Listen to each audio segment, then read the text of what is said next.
I saw somebody on the Vectorworks forum having trouble creating this roof.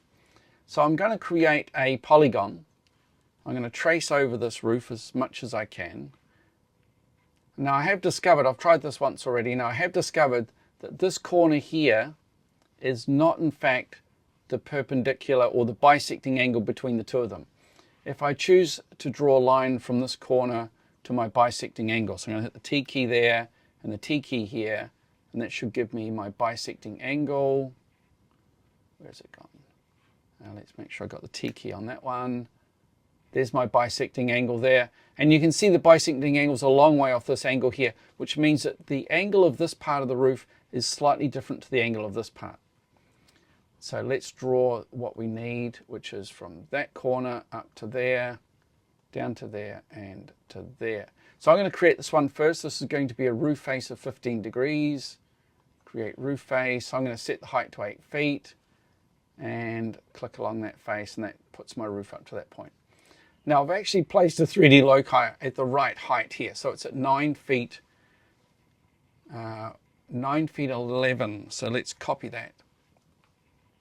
Now it might be that my angle's too steep, but that doesn't matter. We can just use the right angle at some point. So now this next polygon. So we know that this face has to be a slightly different angle. So in order to do that, we're going to use a slightly different method. Now what we need is second height click. So the second height click uses their axis, which is still the same. We've got a height that we copied from the 3D locus. We then need to use the second height click. So it's minus the axis Z.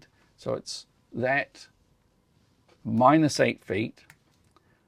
But we also have to minus the thickness because all of these things are measured to the underside of the roof and my 3D locus is measured to the top of the roof. So it's minus 5 7/8 inches. Okay, let's start this. So click OK. First click is the start of my axis line. Second, that's my click there, so that's my axis line. And now that's the click that I need there. And that should have given me a roof where those two almost match. You can see it's ever so close.